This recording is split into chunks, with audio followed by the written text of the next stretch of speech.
तो नमस्कार दोस्तों, मेरे YouTube चैनल पे आपका फिर से स्वागत है।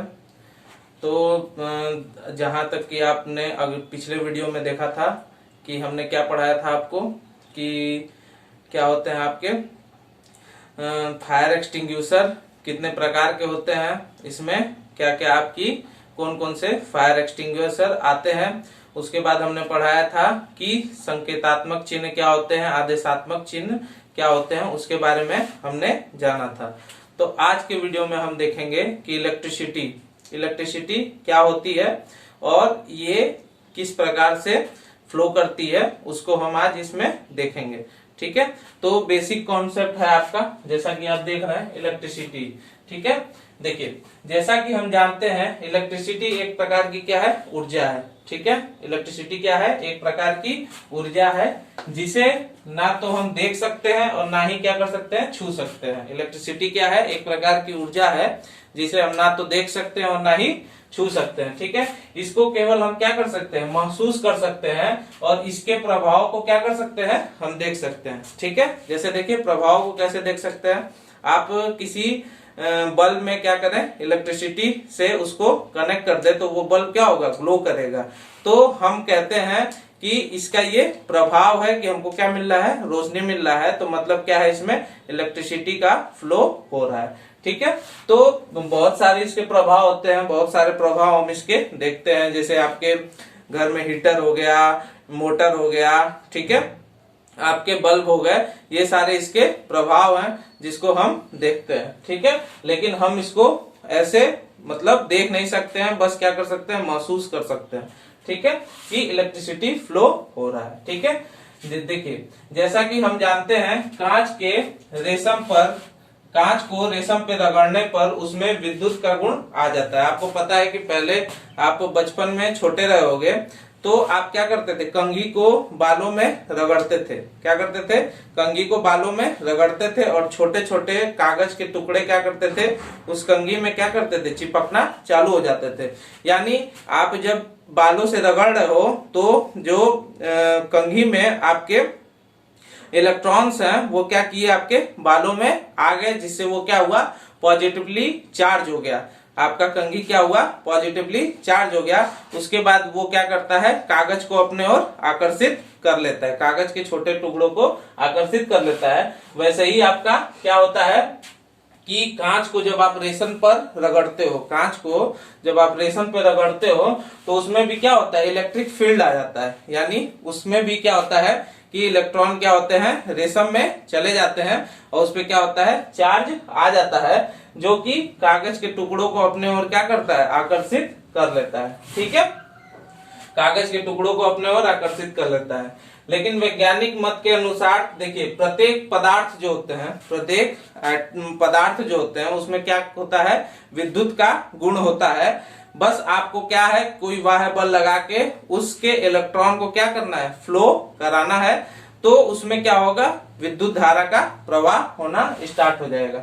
यानी प्रत्येक पदार्थ में क्या होता है, इलेक्ट्रिक फील्ड होता है। ठीक है, लेकिन देखिए इलेक्ट्रॉनिक सिद्धांत के अनुसार प्रत्येक परमाणु यानी पदार्थ, ठीक है, प्रत्येक परमाणु में क्या होते हैं, प्रोटॉन होते हैं, इलेक्ट्रॉन होते हैं, न्यूट्रॉन पाए जाते हैं। ठीक है, प्रत्येक परमाणु में क्या पाए जाते हैं, प्रोटॉन, इलेक्ट्रॉन और न्यूट्रॉन पाए जाते हैं, तथा प्रोटॉन और न्यूट्रॉन क्या करते हैं, नाभिक के अंदर होते हैं। ठीक है, अभी आपको बताएंगे कि प्रोटॉन पे कितने चार्ज होते हैं, इलेक्ट्रॉन पे कितने चार्ज होते हैं और आपके न्यूट्रॉन पे कितने चार्ज होते हैं, वो हम आगे देखेंगे। ठीक है, तो देखिए प्रोटॉन न्यूट्रॉन नाभिक के अंदर होते हैं तथा इलेक्ट्रॉन बाहरी कक्षा में चक्कर लगाता रहता है। ठीक है, तो देखिए यहाँ पे बाहरी कक्षा में क्या करता है, इलेक्ट्रॉन चक्कर लगाता है। जैसे देखिए ये आपका नाभिक हो गया, इसमें प्रोटॉन और क्या होते हैं, न्यूट्रॉन होते हैं, और इसके बाहरी कक्षा में क्या करता है, इलेक्ट्रॉन चक्कर लगाता है। ठीक है, तो इसी को कहते हैं कि इलेक्ट्रॉन बाहरी कक्षा में चक्कर लगाता है, तथा इसी इलेक्ट्रॉन को क्या करते हैं, हम कोई बाह्य बल लगाकर यानी विद्युत बोल्ट या कोई बाह्य बल लगाकर क्या करते हैं, किसी कंडक्टर से हम क्या करते हैं, उसको किसी माध्यम से फ्लो करा देते हैं, तो हम कहते हैं कि इलेक्ट्रिसिटी फ्लो हो रही है। ठीक है, तो समझ में आया आपको, इसको आप उतार लीजिए, चाहे स्क्रीनशॉट ले लीजिए इसका। ठीक है, आगे देखते हैं आपके क्या होते हैं।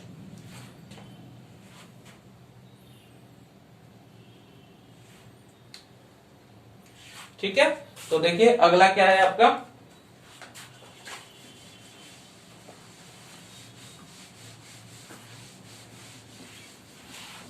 अगला जो है आपका क्या है, पदार्थ। देखिए पदार्थ जिसको हम क्या करते हैं, मटेरियल करते हैं। ठीक है, इसको क्या करते हैं, मटेरियल करते हैं। देखिए देखिए पदार्थ क्या होता है, पदार्थ देखिए एक पदार्थ वो चीज है जो क्या करती है, स्थान को घेरती है। क्या करती है, पदार्थ वो चीज है जो स्थान को घेरती है और उसमें खुद का क्या होता है, आपका द्रव्यमान होता है। ठीक है, उसमें खुद का जो होता है द्रव्यमान होता है। ऐसी चीजों को हम क्या कहते हैं, पदार्थ कहते हैं। ठीक है, देखिए पदार्थ जो होता है उसमें क्या होता है, खुद का द्रव्यमान होता है और वो क्या करती है, स्थान घेरती है। और एक चीज, वो पृथ्वी के गुरुत्वाकर्षण के कारण वो क्या करती है, पृथ्वी के केंद्र की ओर क्या करती है, आकर्षित होती है। तो ऐसी चीजों को हम क्या कहते हैं, पदार्थ कहते हैं। ठीक है, तो लिख लीजिए इसको, पदार्थ स्थान घेरती है, पदार्थ स्थान घेरती है तथा पदार्थ में खुद का क्या होता है,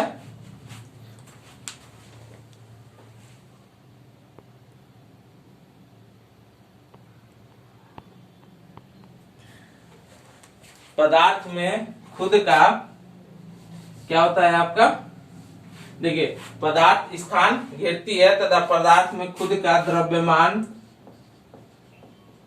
पदार्थ में खुद का द्रव्यमान होता है।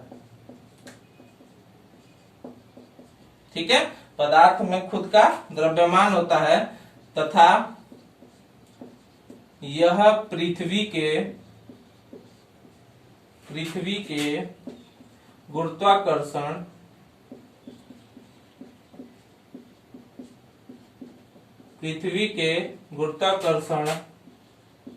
के कारण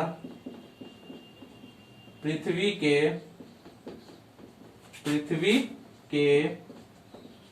केंद्र की ओर आकर्षित होती है। पृथ्वी के केंद्र की ओर आकर्षित होती है। ठीक है, ऐसी ठीक है, पृथ्वी के केंद्र की ओर आकर्षित होती है तथा ऐसी चीजों को हम पदार्थ कहते हैं। ठीक है, तथा प्रत्येक पदार्थ में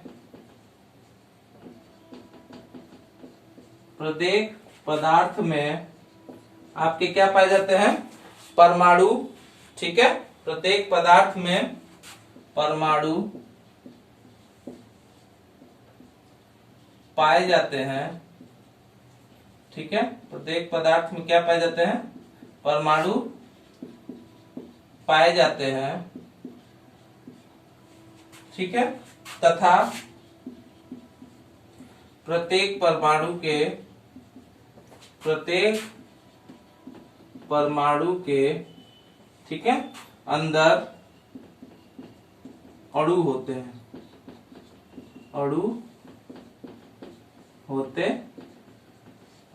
ठीक है।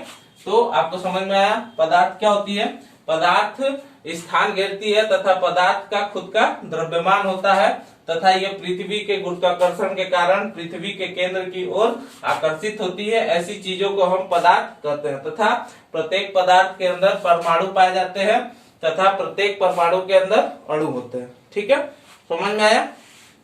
अब हम देख लेते हैं कि आपके क्या होते हैं, परमाणु क्या होते हैं। ठीक है, तो परमाणु को देख लेते हैं।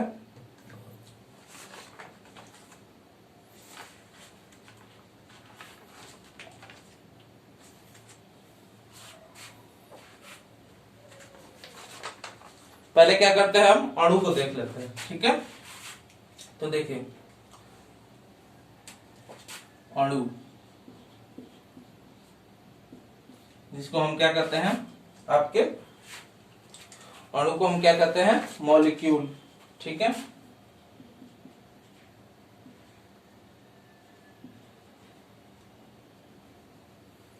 इसको हम क्या कहते हैं,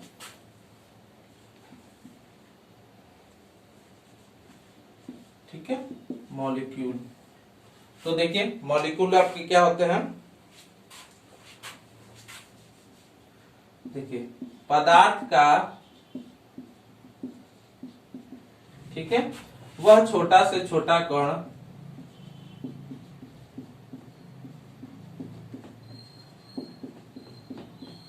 वह छोटा कण, पदार्थ का वह छोटा से छोटा कण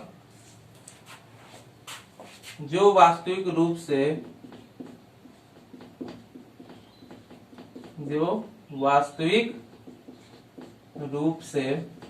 ठीक है, जो वास्तविक रूप से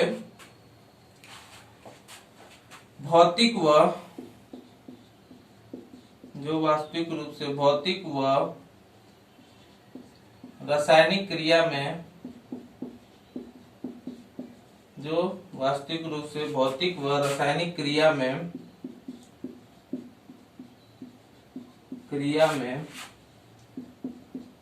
भाग लेते हैं, ठीक है।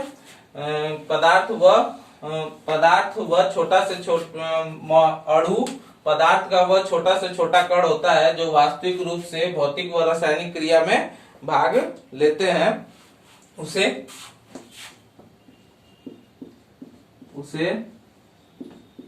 अणु कहते हैं। ठीक है, जैसे देखिए आपका क्या हुआ, हाइड्रोजन और एक हाइड्रोजन मिलके क्या बनाते हैं, हीलियम का निर्माण करते हैं। तो ये क्या हो गया, आपका अणु हो गया, मॉलिक्यूल हो गया।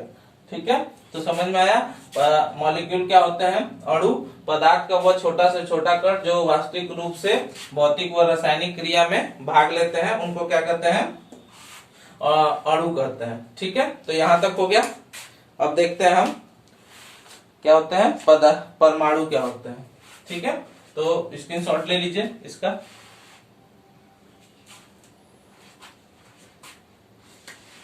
चलिए आगे देखते हैं।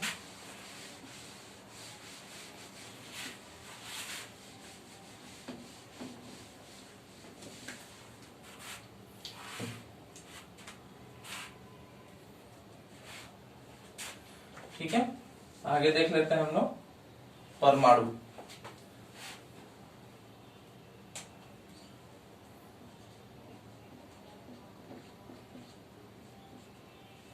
ठीक है, परमाणु, तो देखिए इसको क्या कहते हैं, एटम कहते हैं।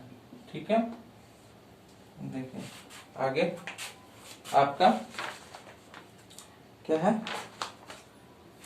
देखिए अणु का वह छोटा से छोटा भाग, अणु का वह छोटा से छोटा भाग, ठीक है, अणु का वह छोटा से छोटा भाग जो रासायनिक पृथक्करण द्वारा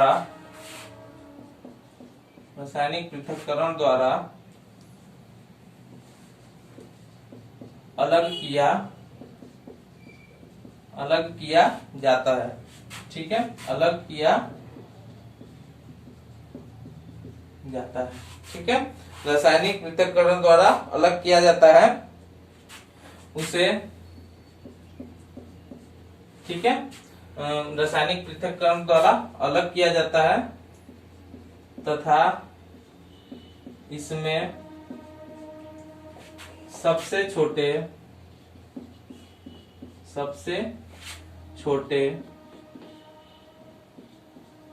कण होते हैं जिन्हें हम, ठीक है, सबसे छोटे कण होते हैं जिन्हें हम क्या कहते हैं, इलेक्ट्रॉन, जिन्हें हम इलेक्ट्रॉन, प्रोटॉन, न्यूट्रॉन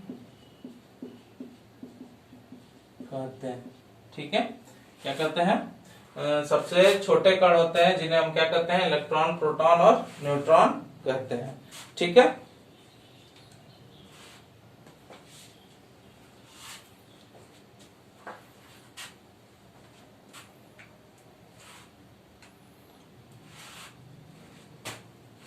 ठीक है,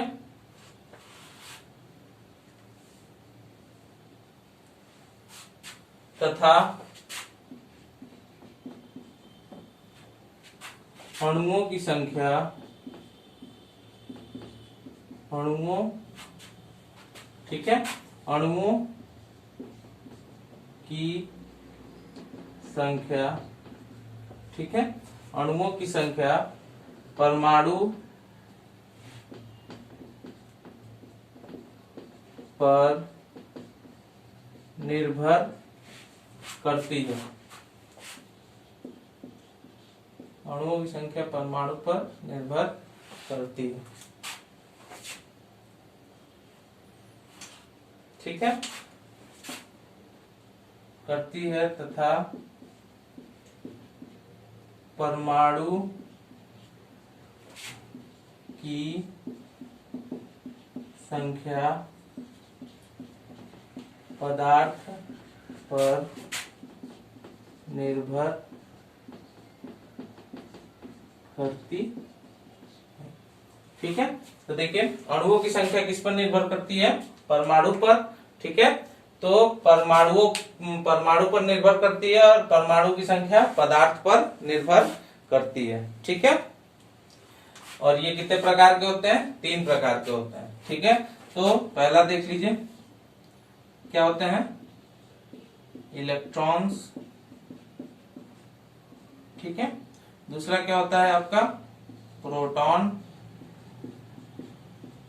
और तीसरा क्या होता है, न्यूट्रॉन।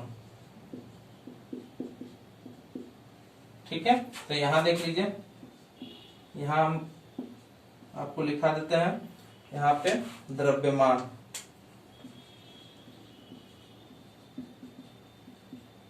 केजी में।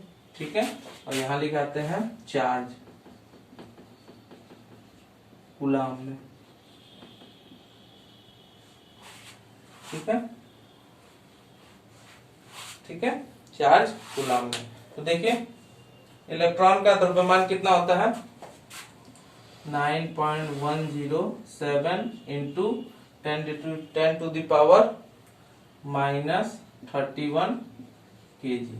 ठीक है, ये होता है आपका द्रव्यमान। ठीक है, ये होता है द्रव्यमान इलेक्ट्रॉन का। चार्ज कितना होता है, 1.6 into 10 to the power -19 coulomb. ठीक है, देखिए प्रोटॉन का द्रव्यमान कितना होता है, 1.6, ठीक है, 729 into 10 to the power -27 KG. और चार्ज कितना होता है, इसमें चार्ज क्या होता है, माइनस होता है, और इस पे चार्ज क्या होता है, प्लस होता है, 1.6 into 10 to the power 19 coulomb. ठीक है, देखिए न्यूट्रॉन का भार कितना होता है, इसका भार होता है 1.6729 into 10 to the power -27 KG, और इस पे कोई चार्ज नहीं होता है, इस पे क्या होता है, शून्य चार्ज होता है। ठीक है, तो ये तीनों चीजें हैं, आप इसको नोट कर लीजिए। ठीक है, आगे देखते हैं।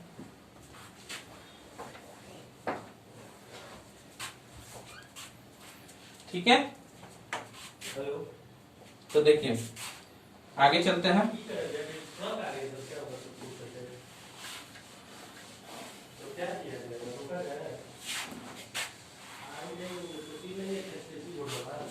ठीक है, तो देखिए अब आपको दिखाते हैं। देखिए ये क्या होता है आपका, ये है न्यूक्लियस। ठीक है, इसको लिखिए, ये क्या है आपका न्यूक्लियस। ठीक है, और इस न्यूक्लियस के बाहर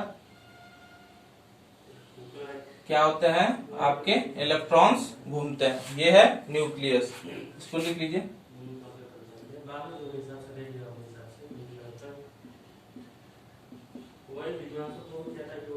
ठीक है, ये क्या है न्यूक्लियस, और इसके बाहर क्या करते हैं आपके इलेक्ट्रॉन्स होते हैं। अब इस न्यूक्लियस के अंदर क्या होता है, प्रोटॉन और क्या होता है न्यूट्रॉन। ठीक है, इस न्यूक्लियस के अंदर क्या होता है, प्रोटॉन और न्यूट्रॉन। ठीक है, तथा इस न्यूक्लियस के बाहर आपके क्या करते हैं, इलेक्ट्रॉन घूमते हैं। ठीक है, तो ये किस चीज का है न्यूक्लियस, देखिए हाइड्रोजन का। ठीक है, अब देखिए हीलियम का बनाते हैं।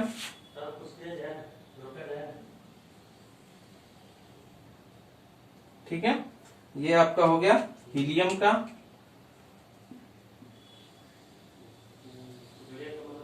ठीक है, इसमें देखिए आपके क्या होते हैं, 2 इलेक्ट्रॉन्स होते हैं।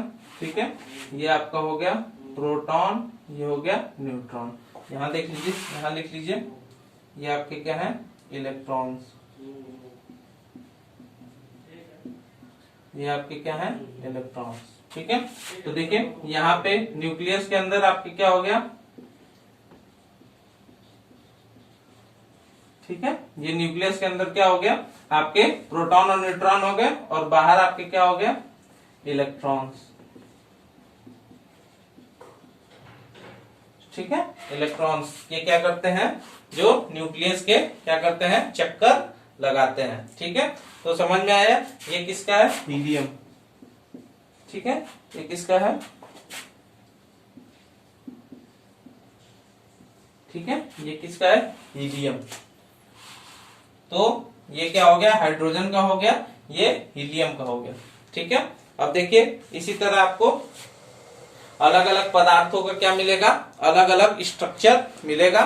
ठीक है, तो ये सारी चीजें हैं आपकी इलेक्ट्रिसिटी इसी इलेक्ट्रॉन के फ्लो होती है। जब हम इस इलेक्ट्रॉन को क्या करते हैं वह बल लगा देते हैं और इसको किसी कंडक्टर या किसी माध्यम द्वारा क्या करते हैं फ्लो करा देते हैं, तो हम कहते हैं कि इलेक्ट्रिसिटी क्या हो रही है, फ्लो हो रही है। ठीक है, तो ये दोनों चीज आप नोट कर लीजिए। ठीक है, अब देखिए, अब हम देख लेते हैं कि विद्युत चालकता किसकी ज्यादा होती है और किसकी कम होती है। ठीक है, तो देखिए विद्युत चालकता, विद्युत चालकता क्रम। ठीक है, विद्युत चालकता क्रम। ठीक है, मतलब वो चीजें जिसपे क्या होगी आपकी विद्युत ज्यादा फ्लो कर सकती है, उसको हम क्या करते हैं आपको लिखा देते हैं आगे, और इसको डिटेल में पढ़ेंगे। ठीक है, तो अभी बस लिख लीजिए कि देखिए पहले नंबर पे आता है सिल्वर। ठीक है, पहले नंबर पे आता है सिल्वर, दूसरे नंबर पे आता है कॉपर। ठीक है, तीसरे नंबर पे आता है गोल्ड। ठीक है, चौथे नंबर पे आता है एल्यूमिनियम। ठीक है, चौथे नंबर पे आता है एल्यूमिनियम। ठीक है, तो देखिए सिल्वर की चालकता क्या होती है, सबसे ज्यादा होती है, लेकिन ये क्या है काफी महंगी धातु है, इसलिए हम क्या करते हैं इसका उपयोग नहीं करते हैं। ठीक है, देखिए कॉपर, इसके बाद है कॉपर। ठीक है, तो कॉपर हमें क्या होता है आसानी से मिल जाता है, और ये क्या है थोड़ी सस्ती धातु है, इसलिए हम क्या करते हैं कॉपर का उपयोग करते हैं। देखिए विद्युत चालकता का मतलब क्या हुआ, विद्युत चालकता का मतलब जिसमें जिसमें विद्युत का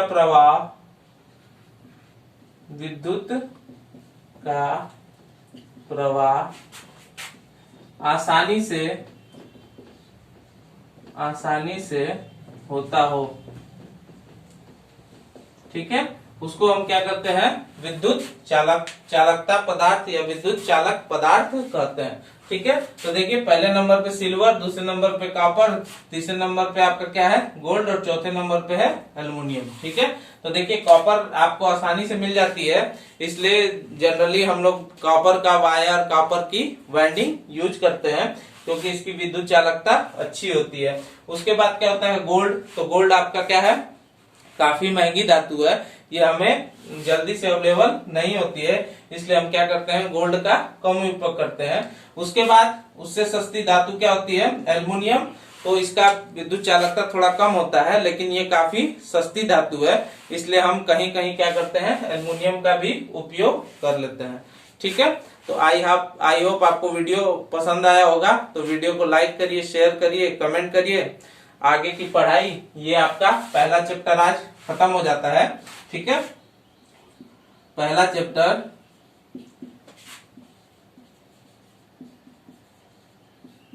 खत्म हो जाता है। ठीक है, पहला चैप्टर आपका खत्म हो जाता है। कल से हम दूसरे चैप्टर की ओर बढ़ेंगे और देखेंगे कि आपका दूसरा चैप्टर क्या है। तो आज के लिए इतना ही, धन्यवाद।